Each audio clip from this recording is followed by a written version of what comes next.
നമസ്കാരം. ഞാനിപ്പോൾ ഉള്ളത് മരങ്ങാട്ടുപള്ളി പഞ്ചായത്തിൽ ഇലക്കാട് കരയിൽ ഇലക്കാട് വില്ലേജിലുള്ള മരങ്ങാട്ടുപള്ളി പഞ്ചായത്തിൻ്റെ 13-ാം വാർഡിലുള്ള ഒരു ലക്ഷം വീടിൻ്റെ കഥയാണ് കാണിക്കുന്നത്. 1972 ലക്ഷം വീട് എന്ന് പറയുന്ന പ്രൊജക്റ്റ് ഗവൺമെൻറ് തുടങ്ങുന്നത്. അന്നത്തെ കാലത്ത് രണ്ട് സൈഡിലേക്കും രണ്ട് വീടാക്കിക്കൊണ്ട് ഒരു സൈഡിലൊരു ഫാമിലി, തൊട്ടപ്പുറത്തെ സൈഡിൽ വേറൊരു ഫാമിലി, അങ്ങനെ വി ആകൃതിയിൽ ഓടിട്ട് നിർമ്മിച്ച വീടുകളായിരുന്നു. ഇപ്പോൾ ഏകദേശം 52 വർഷത്തോളമായി. ഈ 52 വർഷത്തിനകത്ത് എനിക്ക് തോന്നുന്നു കോട്ടയം ജില്ലയിൽ മരങ്ങാട്ടുപള്ളി പഞ്ചായത്തിലെ ഈ ഇലക്കാട് ലക്ഷം വീട് മാത്രമാണ് ഈ ഒരു ദുരിത അവസ്ഥയിൽ കിടക്കുന്നത്. അവിടുത്തെ ദുരിതാവസ്ഥയെക്കുറിച്ചാണ് സംസാരിക്കുന്നത്. ഞാനിപ്പോൾ ഉള്ളത് ഒരു ഫാമിലിയുടെ അടുത്താണ്.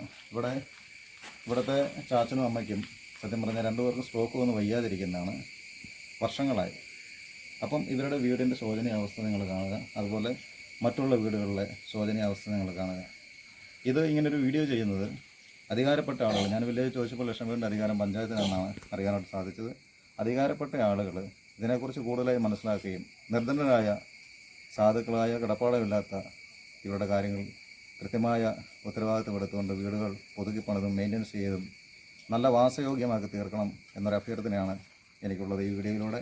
അതുപോലെ തന്നെ ഡ്രെയിനേജ് സിസ്റ്റം, ബാത്റൂം ഇല്ലാത്ത ആളുകൾക്ക് ഹൈജീനിക്കായിട്ടുള്ള കാര്യങ്ങൾ കൃത്യമായ രീതിയിൽ ചെയ്തു കൊടുത്ത് വളർന്നു വരുന്ന തലമുറയ്ക്ക് വളരെ വിദ്യാഭ്യാസവും അതുപോലെ തന്നെ നല്ല ഒരു കരിയറും ലഭിക്കത്തക്ക രീതിയിൽ ഈ ഒരു പ്രൊജക്റ്റ് നല്ല രീതിയിലാക്കി തീർക്കുന്നതിന് വേണ്ടിയിട്ടാണ് ഞാനിങ്ങനെ ഒരു വീഡിയോ ഇപ്പോൾ ചെയ്യുന്നത്.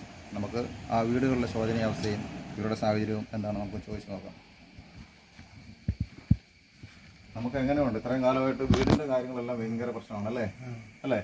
എന്തെങ്കിലും പറയാനുണ്ടോ? നമുക്ക് എന്തെങ്കിലും വീട് എത്ര കാലമായി വീട് നമ്മൾ കൊടുത്തിട്ട്? വീട് പണിക്കൊക്കെ അപേക്ഷ കൊടുത്തിട്ട് കുറേ വർഷങ്ങളായോ? ഒത്തിരി കാലങ്ങളായി. ഇപ്പം രണ്ടുപേരും കിടപ്പിലുമായി അല്ലേ? പക്ഷെ ഇപ്പം പടുതിയിട്ടിരിക്കും അല്ലേ?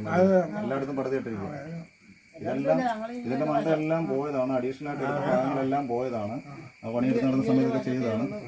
ഇനിയിപ്പോൾ അങ്ങേ സൈഡിലെല്ലാം പടുതയാണ്. മണ്ട മൊത്തം പടുത കയറ്റിയിട്ടിരിക്കുകയാണ്. ഇതുപോലെ തന്നെയാണ് മുകളിലേക്കുള്ള 10, 20, 25 വീടുകൾ.